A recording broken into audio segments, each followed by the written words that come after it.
On a sweltering summer day in 1851, Yazoo County, Mississippi became the stage for one of the darkest mysteries in antebellum America. Within a single hour, 17 of the county's most influential citizens collapsed and died during what was supposed to be a grand celebration at Willowbrook Plantation.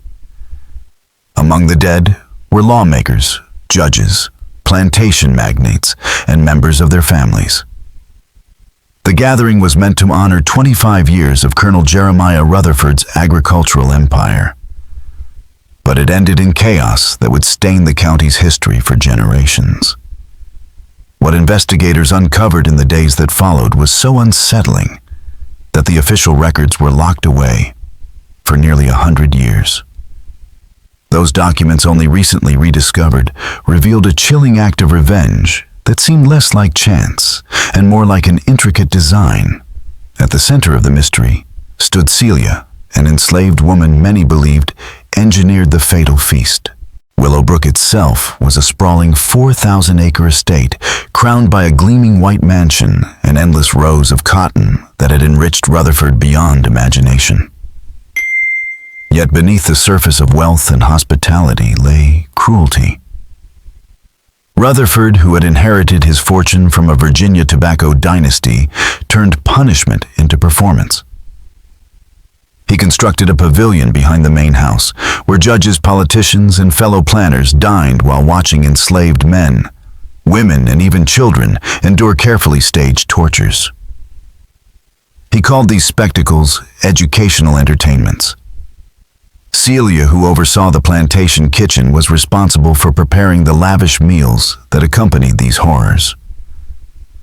Purchased as a teenager in 1833 for her exceptional cooking skills passed down from her grandmother, she spent 18 years working within earshot of the pavilion, forced to hear every cry and every whip crack while she seasoned dishes for the very people who demanded the suffering.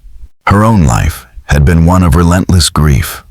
Of her 4 children, one daughter was sold at just 7 years old, while her eldest son was killed before her eyes during one of Rutherford's brutal demonstrations, punished for nothing more than stealing a scrap of bread. It was in this environment of cruelty, sorrow, and stolen futures that the seeds of vengeance were sown, setting the stage for the deadliest feast Mississippi would ever see. By 1841, Celia's life had been carved into grief after grief. Her second daughter died at just 6 years old from pneumonia, forced to sleep through an unforgiving winter in the unheated slave quarters. Only her youngest child, Marcus, born in 1844, survived. He worked the cotton fields under the constant threat of overseers armed with whips and pistols, his boyhood shadowed by fear. The cruelty of Willowbrook was not hidden. It was recorded.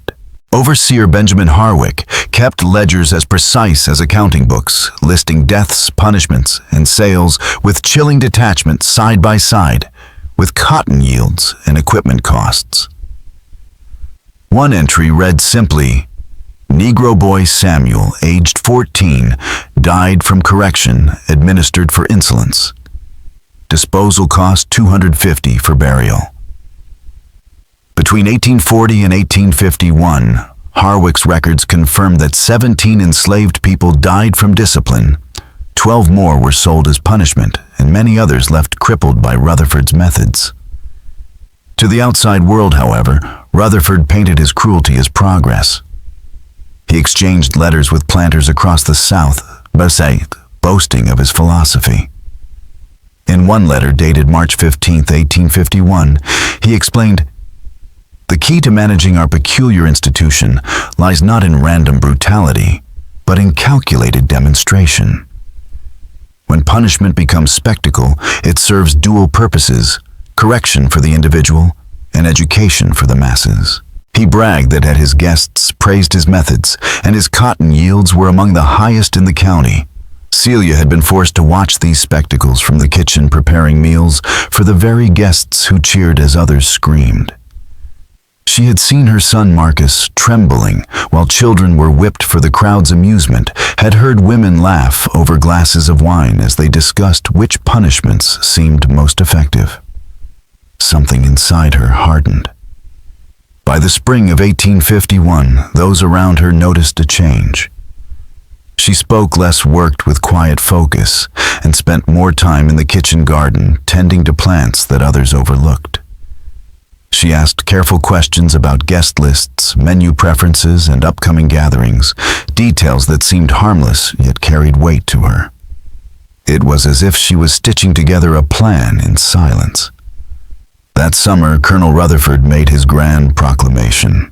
On a sweltering morning in June, dressed in spotless white linen, despite the heat.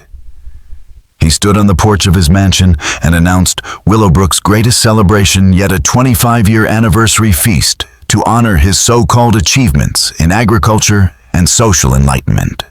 He invited the most powerful men and women of Mississippi. Senator Augustus Pembroke, famous for thundering defenses of slavery, would arrive with his family. Judge Thaddeus Claiborne, whose rulings had crushed countless pleas for freedom, would come from Jackson. Neighboring plantation owners, the Havonshire brothers, Colonel Robert Fleming, and the wealthy widow, Mrs. Cordelia Van Cleve, all confirmed their attendance. What none of them knew was that Rutherford intended to make this gathering unforgettable for reasons of his own.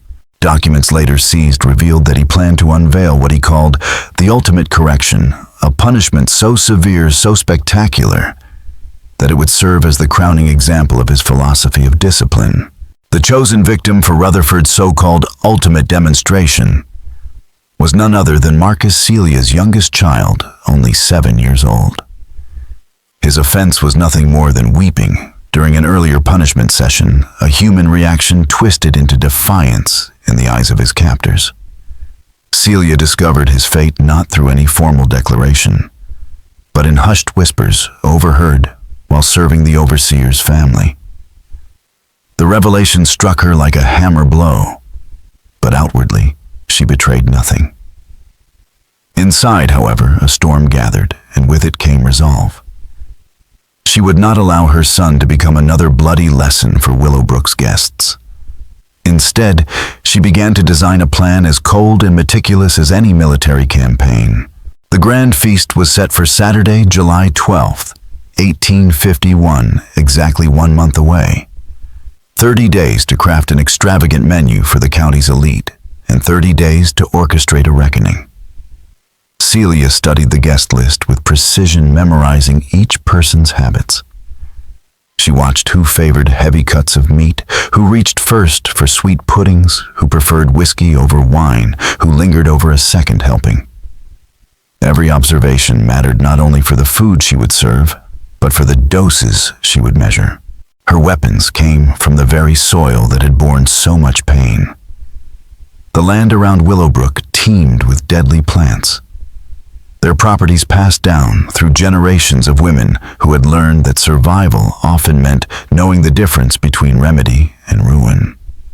From the marshy borders, she pulled water hemlock, its roots hiding cicutoxin, swift and merciless. Along the fences, castor bean plants yielded seeds filled with ricin, slower but agonizing in its progress.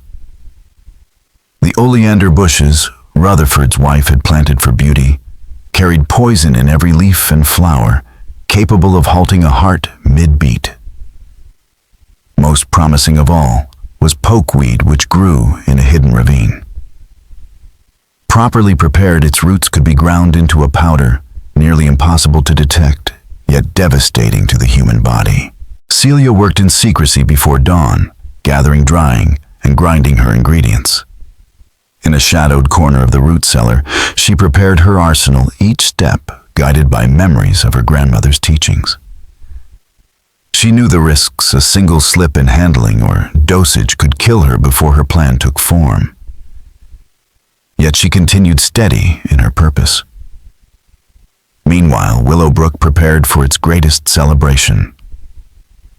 Rutherford spared no expense.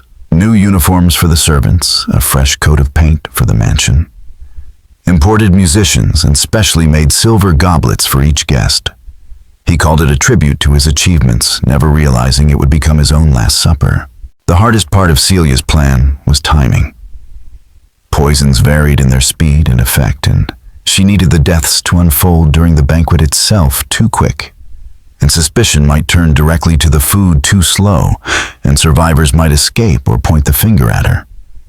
After weeks of careful trials and calculations, Celia crafted a multi-layered approach, a precise combination designed to strike each guest in waves, leaving them trapped at the table, powerless to stop what she had begun. Celia's plan was as precise as it was lethal. She would lace the wine with water hemlock, ensuring the first wave of symptoms would begin quickly, leaving the guests disoriented before they even finished their second course. The cornbread, a dish no southern table would be without, carried the powdered roots of pokeweed, guaranteeing that every guest took in a dose of poison, whether or not they drank. Finally, the desserts held traces of oleander, a cruel insurance policy that would claim any survivor still clinging to life by the end of the evening. She built her scheme like a sequence of falling dominoes, each step flowing into the next until no escape remained. As the date drew near, Celia's outward behavior betrayed nothing. To the Rutherfords and the household staff, she was the same quiet woman who had served for nearly 2 decades, respectful, obedient, efficient. Yet behind her calm gaze lived a mind rehearsing every detail, checking and rechecking the steps of a performance in which every ingredient was a weapon. She knew that once the first dish left her hands, there would be no turning back. July 12th, 1851, dawned heavy and suffocating, the Mississippi air thick enough to cling to the skin like a second layer. By mid-morning, the heat shimmered off the plantation fields, and the grand mansion stood like a stage awaiting its audience. Celia rose before the others, moving through the kitchen in the flickering glow of oil lamps. Each motion was deliberate as she measured powder-stirred broths and set aside the dishes that carried death. She had memorized the menu, every course designed to reflect Colonel Rutherford's wealth and vanity. Turtle soup duck with wild rice venison, with bourbon glaze, fried catfish, sweet potatoes, beans, and of course golden cornbread. Peach cobbler and syllabub would crown the night alongside goblets of wine and whiskey. Each dish had been carefully chosen not just for flavor, but for its ability to conceal poison without detection. The kitchen soon filled with the bustle of activity. The other enslaved workers busy with their assigned tasks, unaware of the true weight of the day. Young Sarah trimmed vegetables and arranged flowers, humming softly as she worked. Old Moses polished silver until it gleamed, setting chairs for men who would not live to rise from them. Maria scrubbed pans and stoked the fire's sweat running down her brow as she kept pace with the endless demands of the feast. Celia guided them all with her usual steady hand, her instructions precise, her demeanor composed. None suspected that beneath her calm voice lay a heart pounding with the knowledge that every movement was building toward a single, irreversible moment. By mid-morning, the grandeur of the day unfolded with precision, every arrival steeped in wealth and arrogance. Senator Pembroke's carriage glittered with polished silver bells, his family stepping down in silks and linens as though they were royalty rather than beneficiaries of bondage. Judge Claiborne came next, his stately carriage emblazoned with the seal of the Mississippi Circuit Court, a reminder of how thoroughly law and power had been bent to preserve slavery.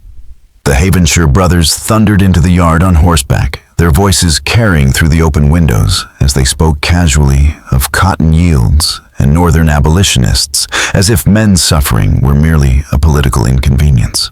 Colonel Rutherford greeted each guest with theatrical flair, his body swaddled in formal wear despite the punishing heat. He raised glasses of bourbon toddy, delivering speeches that blurred prosperity with morality, insisting that plantations like Willowbrook embodied civilization itself. The women withdrew to the parlor, gossiping over chilled tea and handkerchiefs damp with sweat.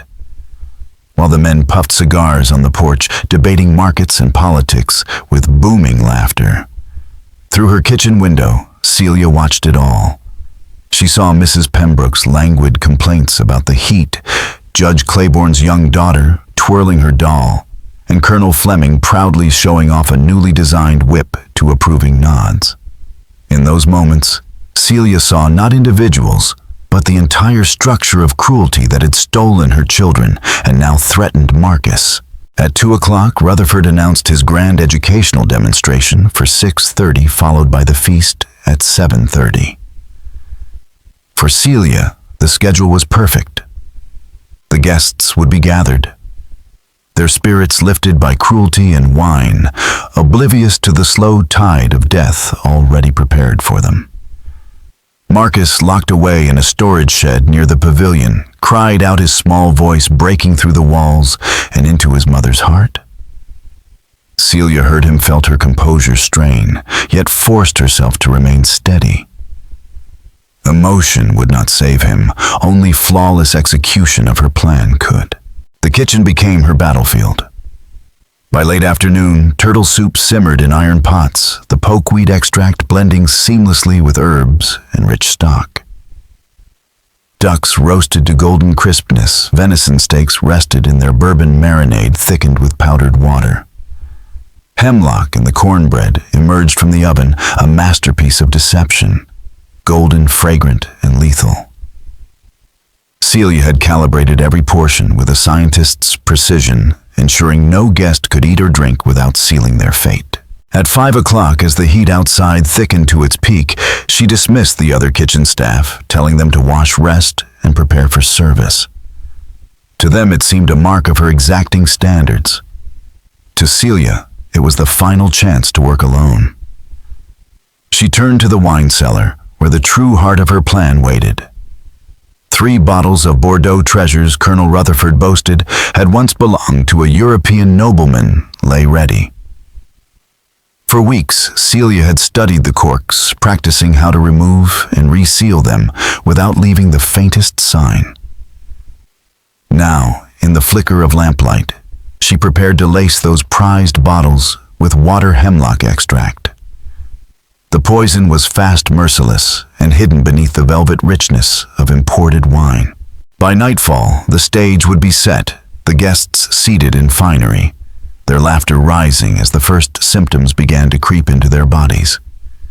And Celia, calm and silent, would serve them every dish with the precision of a woman carrying out her final act of justice.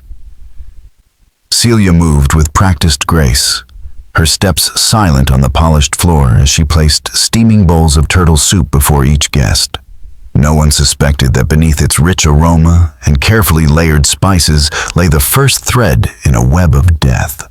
The guests raised their spoons, complimenting the dish, as though it were a sign of Rutherford's refined taste and Celia's unquestionable skill. Their laughter filled the air, blending with the faint clink of silver against porcelain. From the head of the table, Rutherford beamed with pride, boasting of Willowbrook's prosperity, never realizing that every word he spoke drew him closer to his end. Once the soup was cleared, platters of roasted duck were carried in their skin, crisp, their glaze shimmering beneath the candlelight.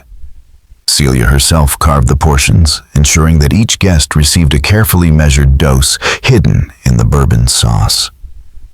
Soon after came the venison steaks, seared and savory, a delicacy that seemed the pinnacle of Southern hospitality, yet carried enough water hemlock to silence a dozen men. The guests ate heartily, their palates indulged their conversation loud and unguarded. At Rutherford's signal, the wine was poured. The deep red liquid caught the glow of the chandeliers, dazzling in the crystal goblets. Toasts were raised to prosperity, to tradition, to the so-called civilization of the South. Each swallow carried with it the seeds of convulsions that would soon twist those proud voices into screams. Celia moved between them, refilling glasses, smiling faintly at compliments she had no intention of accepting. She had become both servant and executioner, her calm demeanor masking the storm within. The cornbread, golden and fragrant, was passed around the table in silver baskets lined with linen. No guest declined. Each bite brought pokeweed into their bodies, its subtle venom working slowly, invisibly, as conversation turned to politics, gossip, and the future of cotton prices.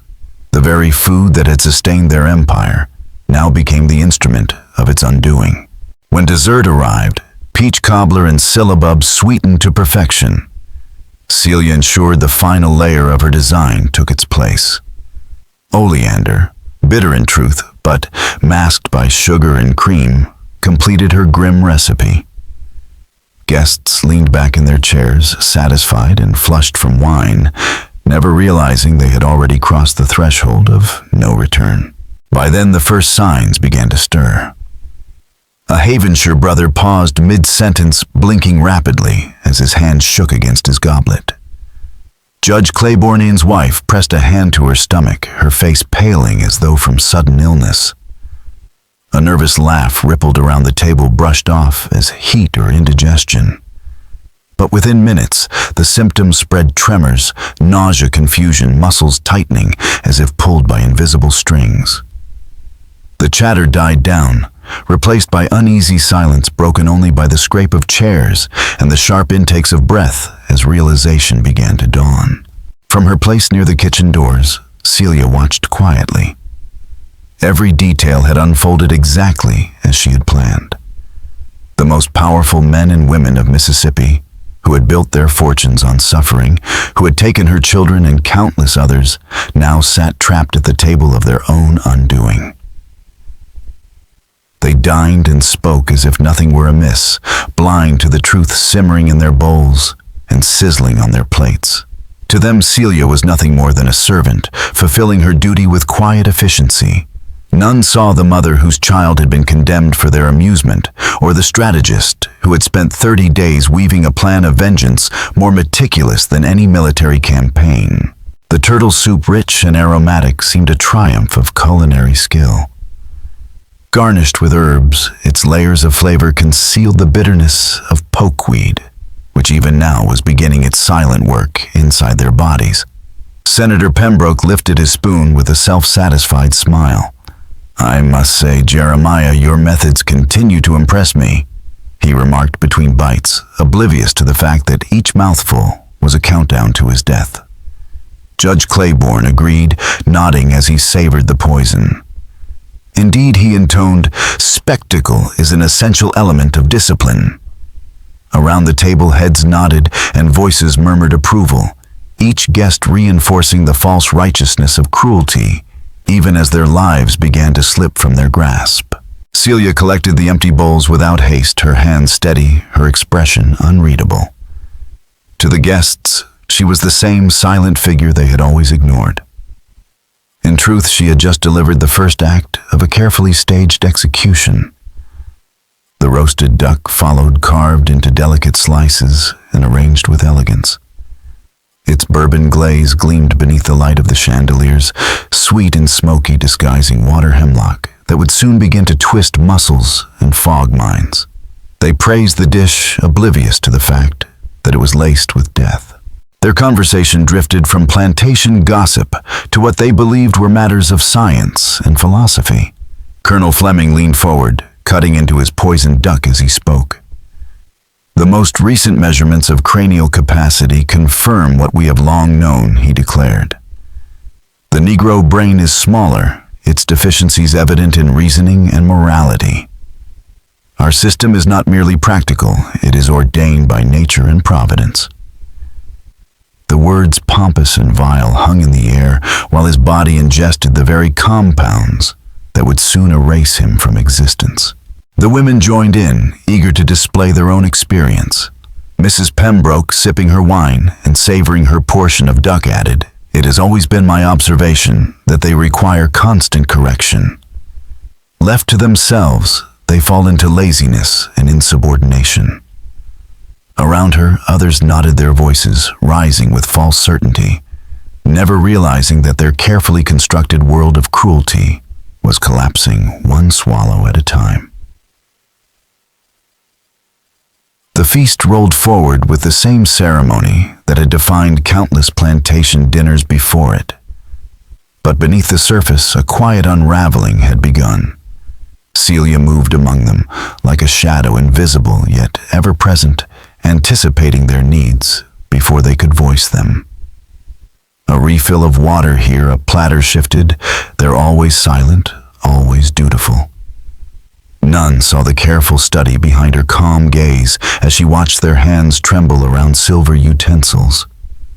Their eyes blink against the flicker of candles, their voices falter in mid-sentence. They tasted only refinement, never realizing that every swallow carried them closer to the edge. The venison steaks arrived next, grilled to perfection, each one customized to the preference of its diner. Medium rare for Judge Claiborne, well done for Colonel Fleming, tender and bloody for the Havenshire brothers. The bourbon glaze shimmered across each cut, its sweet smokiness disguising yet another measured dose of hemlock. To the guests, it was indulgence. To Celia, it was reinforcement, another turn of the screw that would tighten until none of them could escape. By now, nearly an hour had passed since the first doses had been taken in. The poison moved quietly, at first its earliest symptoms easy to dismiss. Senator Pembroke was the first to falter. Midway through recounting his campaign plans, his words broke, and he pressed fingers to his temples with a strained laugh.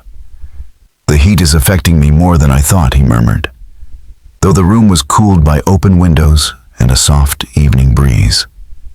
Judge Claiborne soon followed his hand, trembling as he reached for his glass.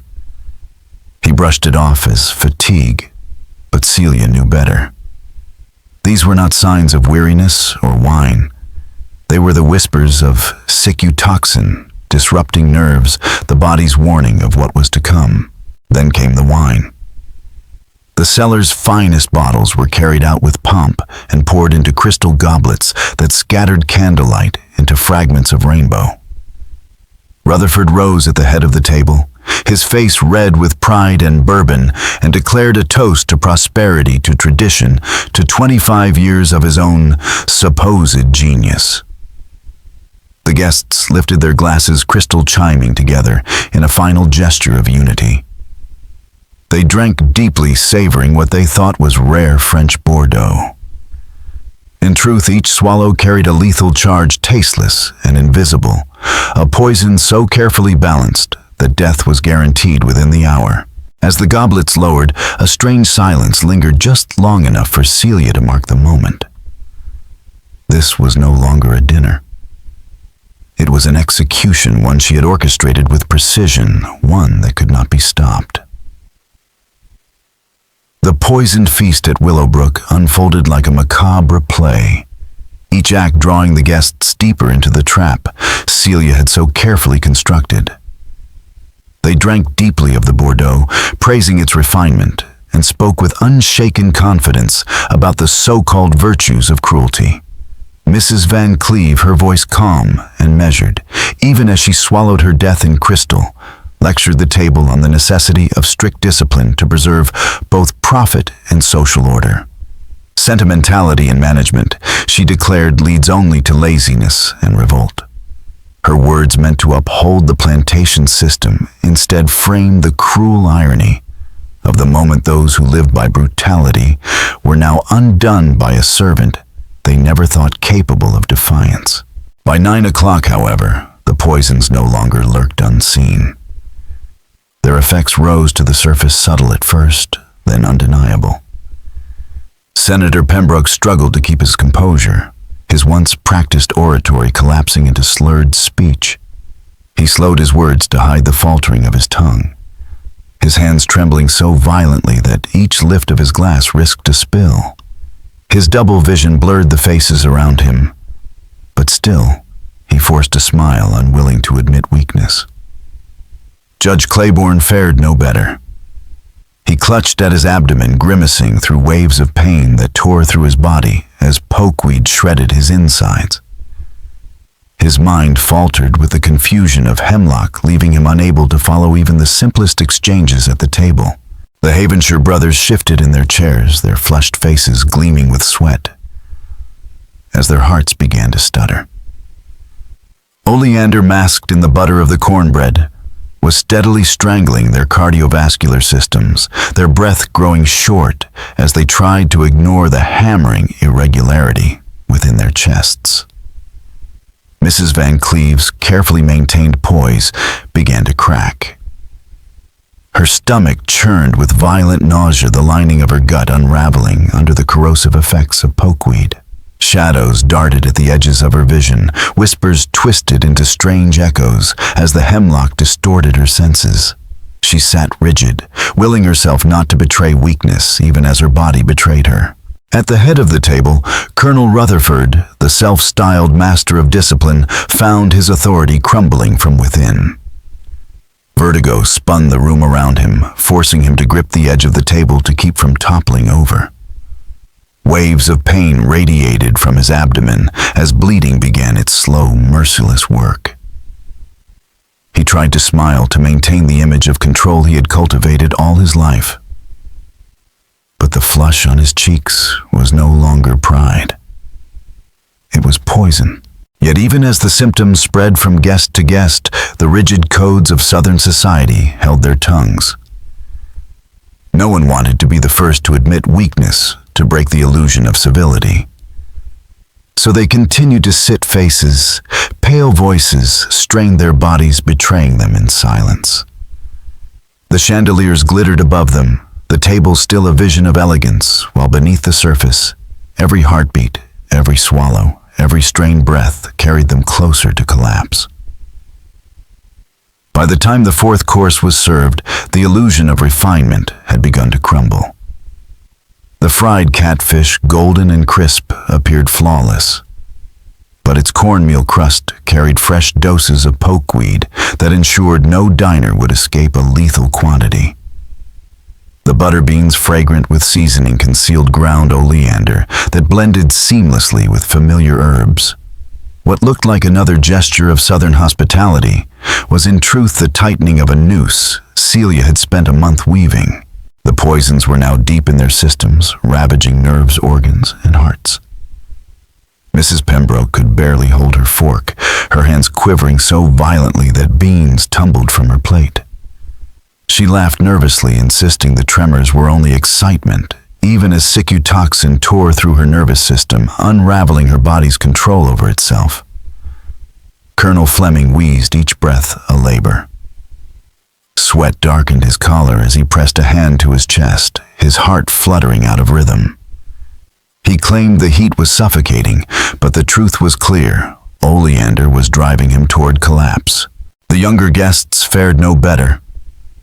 Judge Claiborne's daughter, barely 19 and newly married, dabbed her napkin to her lips, trying to hide the streaks of red that betrayed internal bleeding.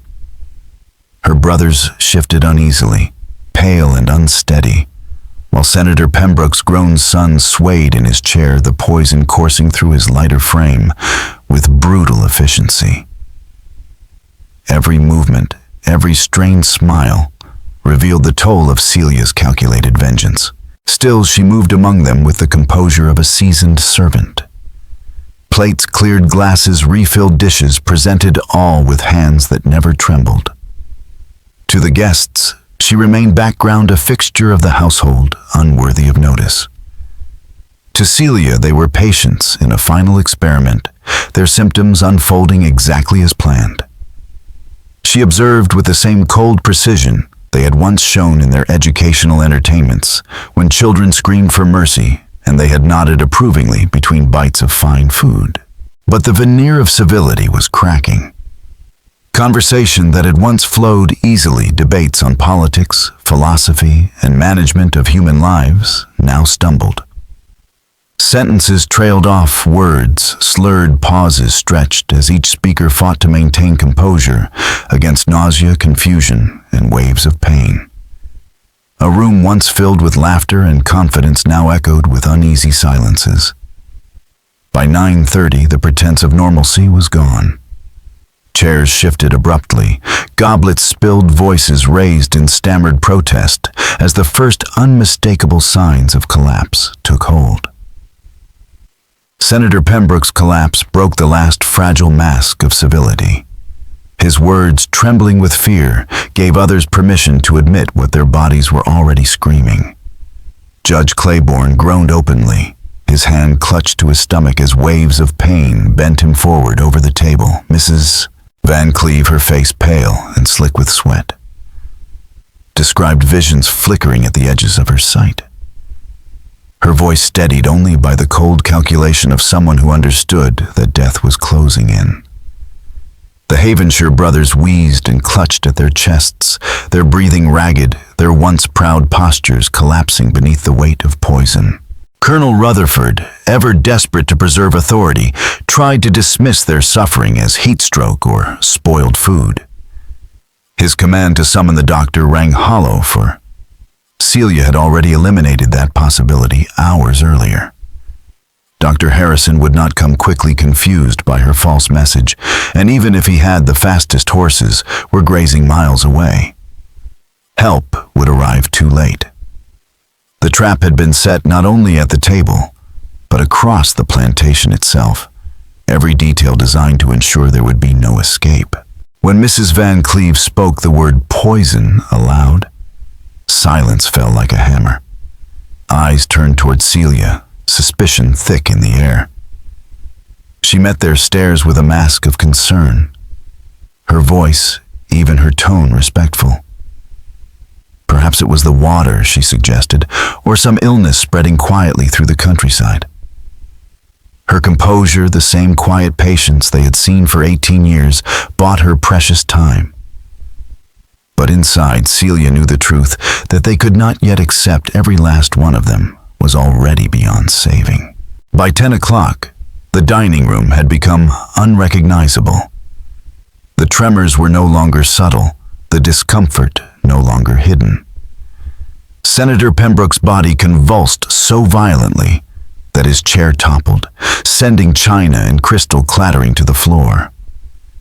He writhed in grotesque spasms, his spine arched by forces within his gasps, echoing like the death rattle of a man who had once thundered about divine order. Judge Claiborne vomited blood onto his silk waistcoat, his face contorted in agony as the pokeweed tore through his insides.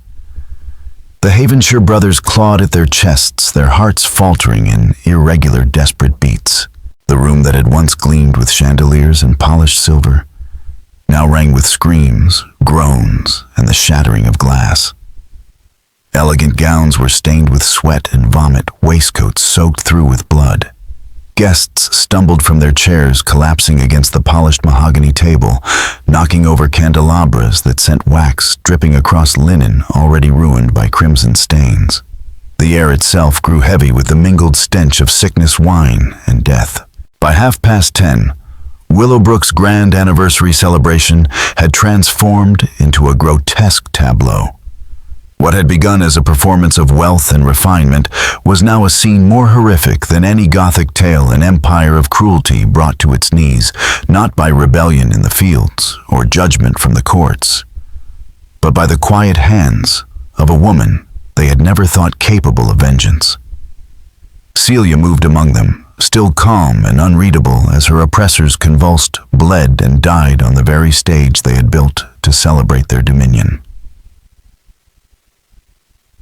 By 11 o'clock, Willowbrook's grand dining room had become a theater of death. One by one, the voices that had so confidently debated the necessity of cruelty fell silent, replaced by gasps, screams, amazings, and the dull thud of collapsing bodies. Senator Pembroke, who had spent his career thundering sermons about slavery as divine orders, could no longer form coherent words. His pleas came out as broken syllables, his mouth struggling against a nervous system that was already shutting down. His body convulsed on the floor, reduced to a grotesque shadow of the authority he once commanded. Judge Claiborne's end was no less horrific. Blood poured from him in waves, staining his fine clothes and pooling beneath his chair. Every beat of his failing heart pumped more crimson evidence of poison's work, his once cold and calculating mind slipping into confusion and terror. The Havenshire brothers' symbols of agricultural wealth and cruelty died side by side, their hands clawing at their chests as their faces darkened to shades of purple. They gasped for air that would not come, their lungs strangled by their failing hearts. Mrs. Van Cleve's decline was perhaps the most grotesque. The powerful widow who had built her fortune on cotton now sat trembling, hallucinating specters. Only she could see her body leaking blood from eyes, nose, and mouth. In her final moments, she no longer resembled a figure of wealth and prestige, but a broken woman consumed by the very system she had upheld. Colonel Rutherford, the architect of Willowbrook's reign of terror, endured a death that was both drawn out and merciless. Every poison worked in harmony against him, shredding his body and unraveling his mind. He bled from within, trembled without control, and gasped as his heart faltered. Yet even as he slipped toward death, his authority crumbled around him, his orders incoherent, his presence reduced to pitiful groans. The master who had staged punishments as public spectacles now became the unwilling star of the deadliest performance of all. The younger guests, sons and daughters brought to witness educational entertainments, suffered with cruel intensity. Their smaller bodies absorbed the toxins quickly, their vigor prolonging their fight. Some cried out for their parents, others thrashed until exhaustion overtook them. Their deaths, swift yet violent, became a grim punctuation to the sins of their families. Through it all, Celia remained steady. She offered water to parched lips, adjusted pillows for those collapsing against tables or floors, and wiped blood gently from trembling mouths. She was calm, deliberate, almost tender, her compassion starkly contrasting with the horrors around her. The irony was undeniable. In their final moments, the plantation elite received more dignity from her hands than they had ever granted to the enslaved people whose lives they had crushed. For Celia, this was not revenge steeped in fire or triumph. It was justice rendered cold and absolute. She did not smile, nor did she gloat. She simply watched, steady as the poisons did their work, until the dining room of Willowbrook, once a monument to wealth and power, became a silent crypt of broken bodies. By the time the grandfather clock struck midnight, Willowbrook had become a mausoleum of power undone. One by one, the proud voices that had once filled the dining room with talk of discipline, profit, and divine sanction were silenced forever. Judge Claiborne's young son convulsed until his bones cracked, his cries echoing in the grand chamber before subsiding into stillness.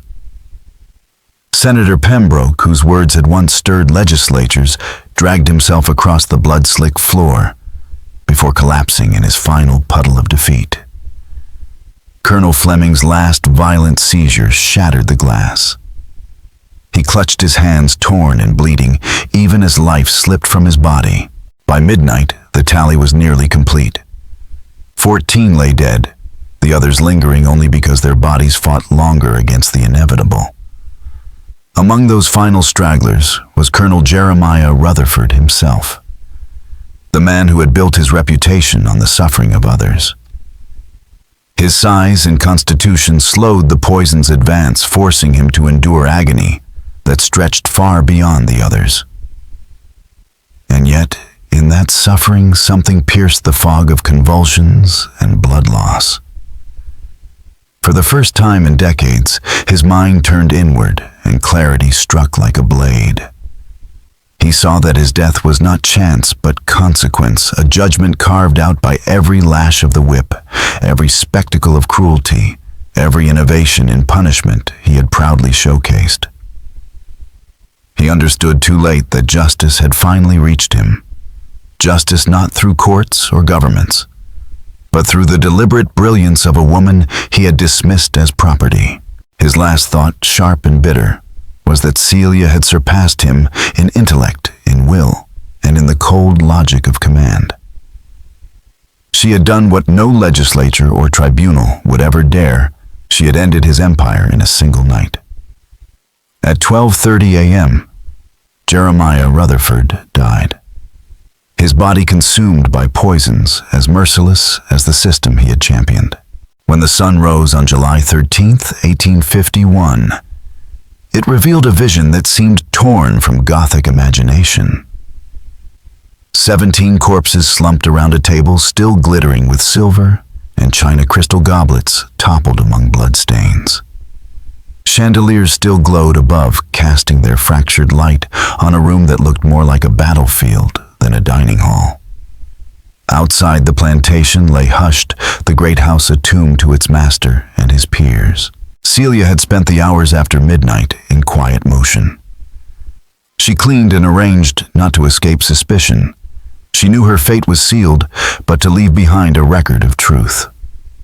The table remained set, the dishes in place, the evidence of her poisons unmistakable.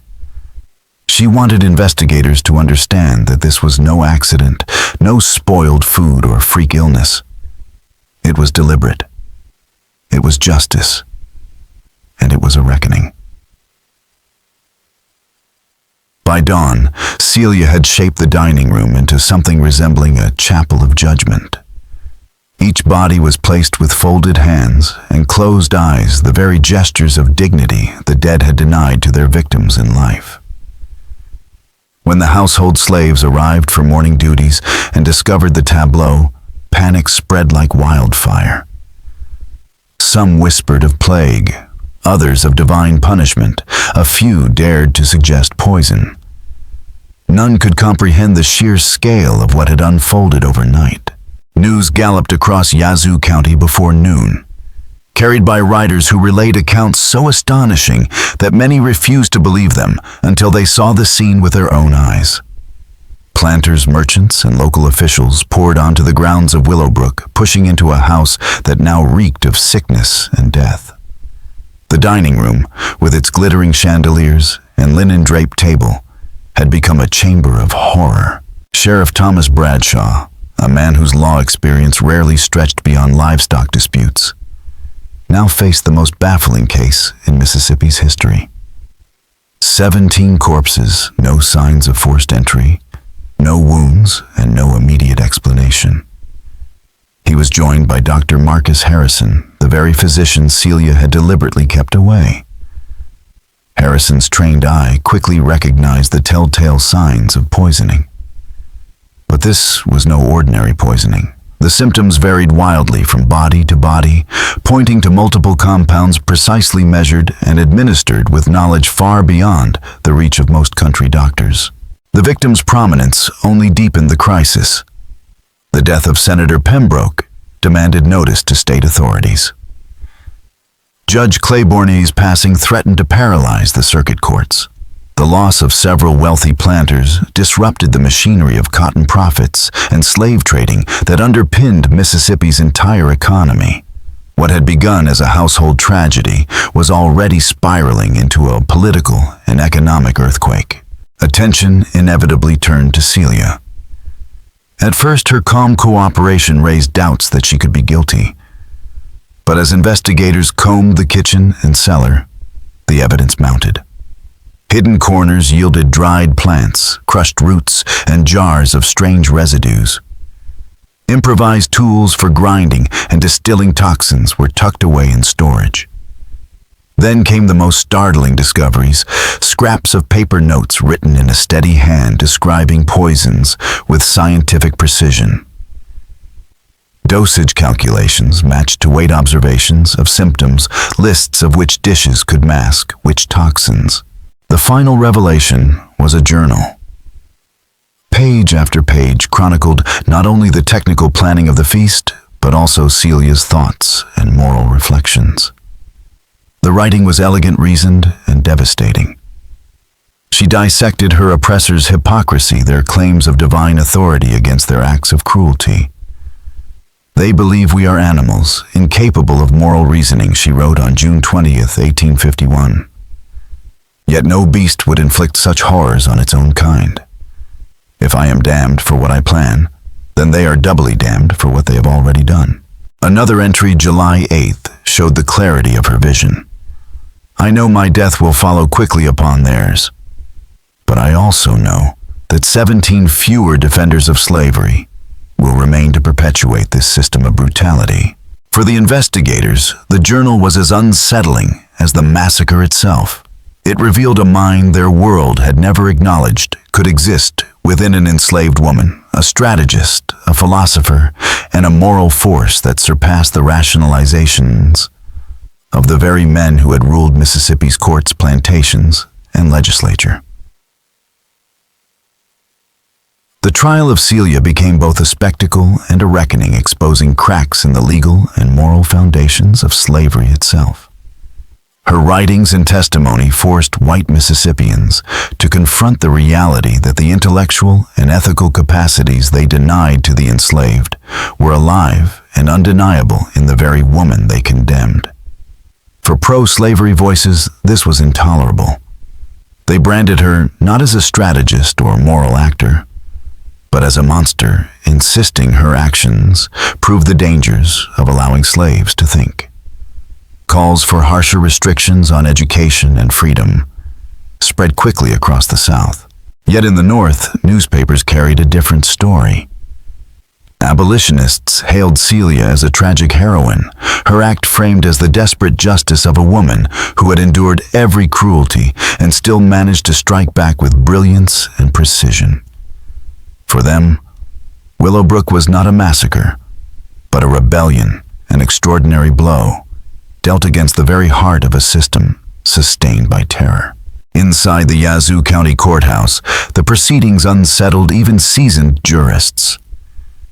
Never before had a court been asked to rule on whether someone legally considered property could be judged capable of moral reasoning and therefore criminal responsibility. District Attorney Robert Hawkins argued forcefully that Celia's intellect made her doubly dangerous an enslaved woman who had forgotten her place. His case relied not on proving the poisoning already undeniable, but on ensuring that her act would be remembered as criminal, not political. The defense, a rare coalition of lawyers who volunteered without pay, built their case on the brutality of Willowbrook itself. They called witnesses who described Rutherford's educational entertainments, the beatings, the children murdered, as examples. They read from Overseer Harwick's ledgers, each entry reducing human lives to the same clinical detail as cotton yields. Some jurors turned pale, others shifted uncomfortably in their seats. The horror of Willowbrook was laid bare, and Celia's act, while terrible, was reframed as resistance. When Celia herself took the stand, the atmosphere shifted.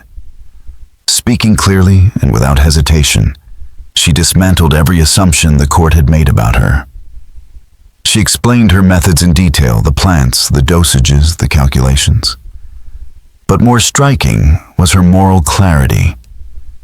"I knew I would die," she told the court, "but I also knew that the deaths of these 17 would spare hundreds more from the lash, the whip, the grave. They treated us as beasts, yet no beast would invent such cruelty. I chose to end it in the only way I could." Her words, recorded by journalists, spread across the nation. To some, she was proof of everything the South feared. To others, she was a voice of conscience piercing through the rot of slavery. The jury, faced with evidence that could not be ignored, returned a verdict of guilty on all counts in less than 2 hours. But their haste did not come from doubt about what Celia had done. It came from discomfort. Her testimony had forced them to see her not as property, not even as a criminal, but as a moral agent whose reasoning surpassed their own justifications for slavery. To recognize that truth would have been to recognize the corruption of the entire system. So they condemned her swiftly, eager to silence what her act had revealed. On September 3rd, 1851, the story of Celia reached its brutal conclusion in the public square of Yazoo City. Thousands crowded in from across the South and beyond, drawn by newspapers that had christened the Willowbrook Massacre the most extraordinary criminal case in American history. Merchants hawked refreshments, preachers thundered sermons about divine justice, and curious onlookers craned for a glimpse of the woman who had brought Mississippi's planter elite to their knees. When Celia mounted the gallows, she carried herself with the same calm, deliberate dignity she had shown in the courtroom. Her final words silenced even the jeering voices. "I die knowing that I have struck a blow for justice that will echo through history," she declared, her voice steady above the crowd. "The 17 I killed devoted their lives to the systematic brutalization of human beings whose only crime was being born with dark skin. Their deaths have ended decades of suffering and will prevent decades more. If there is justice in heaven, then God will judge between their actions and mine, and I am content to accept that judgment." With her execution, the legal case of Willowbrook closed, but the moral and political aftershocks spread far wider. To defenders of slavery, Celia's intelligence and planning were terrifying proof that enslaved people could not only think, but resist with devastating precision. Calls rose for harsher restrictions on literacy, communication, and movement. For abolitionists, however, her words became a rallying cry, quoted in pamphlet speeches and newspapers across the North. They painted her as both martyr and warrior, a woman who had done with her hands what governments had failed to do with laws: strike down the defenders of slavery. In the months after her death, the ground beneath Willowbrook continued to yield secrets. Hidden caches of letters were uncovered in slave quarters and outbuildings, fragments of a communication network that few whites had ever imagined existed. Written in a hybrid code of African languages and English, the letters described acts of surveillance and record-keeping that stretched across county lines. Enslaved people cataloged punishments, tracked the sales and separations of families, and preserved genealogies that owners had tried to erase. They shared news of brutality, whispers of resistance, and strategies for survival. Most astonishing of all was evidence that Celia had not acted alone. Her plan had been encouraged and supported by this network, which provided cover for her movements, helped gather plants, and devised excuses to keep overseers' suspicions at bay. The massacre at Willowbrook, investigators realized, had not been an isolated outburst of vengeance. It had been conceived as the opening salvo of a broader campaign of resistance. Celia's act was meant as both proof and inspiration, a message to enslaved people across Mississippi and neighboring states that even the most powerful masters were not untouchable. For white authorities, this revelation was chilling. If one woman could eliminate 17 of the state's most influential figures in a single night, what might entire networks accomplish if emboldened? For abolitionists, it confirmed what they had long argued, that enslaved communities were not passive victims, but active agents capable of intelligence, organization, and extraordinary courage under impossible circumstances. The aftermath of Willowbrook sent shockwaves through the South, reshaping plantation life and inflaming the national debate over slavery. In the immediate wake of the massacre, planters across Mississippi and beyond were seized by paranoia. If one enslaved woman could orchestrate such a devastating act, who was to say similar plots were not already unfolding elsewhere? Suddenly, kitchens became fortresses, pantries were locked, ingredients inventoried, and trusted food tasters stationed at every meal. Overseers scrutinized cooks and house servants with a suspicion that bordered on obsession. Their every movement watched for signs of hidden defiance. This climate of fear forced changes in the very system Celia had struck against. Some owners, terrified of further reprisals, moderated their cruelty not from conscience, but from pragmatism. They realized that unrestrained brutality carried risks beyond rebellion in the fields. It might provoke carefully planned vengeance from the very hands that prepared their food or cared for their children. The whip still cracked, but often less openly tempered by the memory of Willowbrook. The political fallout was just as profound. In the North, Celia's writings became abolitionist scripture. Newspapers reprinted her trial testimony and journal excerpts, holding them up as proof that enslaved people possessed moral reasoning, intellectual sophistication, and courage equal to any free citizen. Her words circulated in pamphlets, speeches, and sermons, galvanizing the movement and painting slavery as a system sustained only by lies and violence. In the South, the reaction was the opposite. Politicians and pro-slavery editors used Willowbrook as a rallying cry for harsher laws. They argued that education literacy and any intellectual development among enslaved people must be crushed, since Celia's brilliance had been turned against her masters. To them, the massacre was not evidence of slavery's cruelty, but of its necessity proof that white society could not survive unless it maintained absolute control. This widening divide fed directly into the polarization of the 1850s, laying tinder for the fire that would become the Civil War. Northern presses recounted the grotesque punishments at Willowbrook in chilling detail, while Southern papers thundered about Celia's monstrous crimes.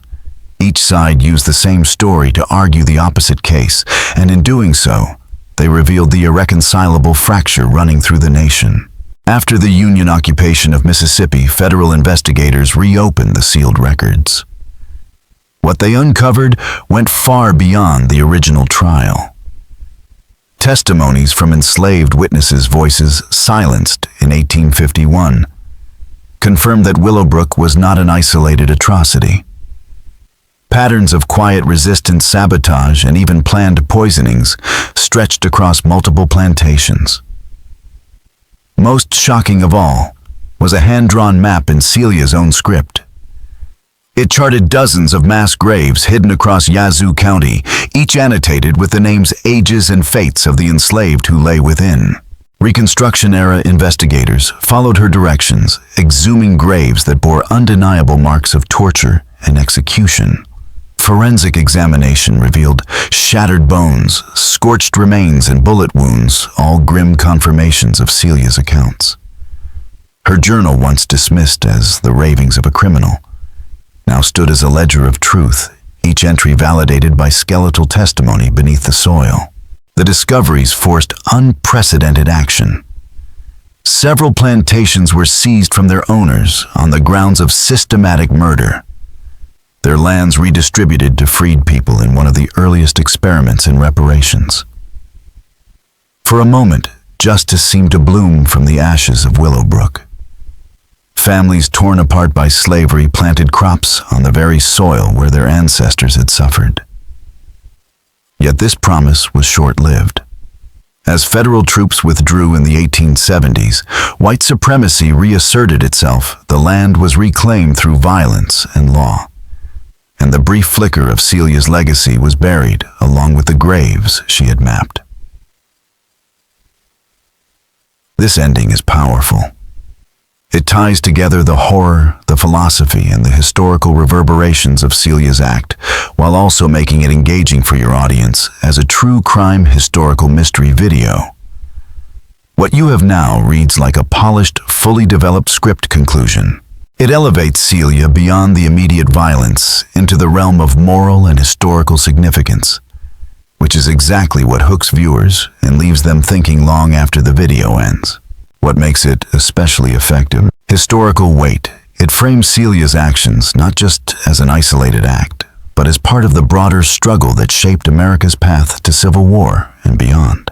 Moral complexity. It avoids painting her as simply villain or saint, instead showing her as a human being, making impossible choices under impossible conditions. Philosophical depth. By quoting her writings and emphasizing her moral reasoning, it forces the audience to reckon with the humanity that slavery denied. Engagement hook. Ending with open questions about sealed records, hidden archives, and undiscovered resistance networks keeps the story alive and invites viewers to speculate, if you want. I can take this final section and refine it into a strong closing narration. Something that flows with the rhythm and pacing of a YouTube script, balancing scholarship with storytelling and leaving just the right amount of mystery to make your audience crave the next episode. Thank you all very much for watching my video until the end. I sincerely appreciate it, and I look forward to seeing you in the next video.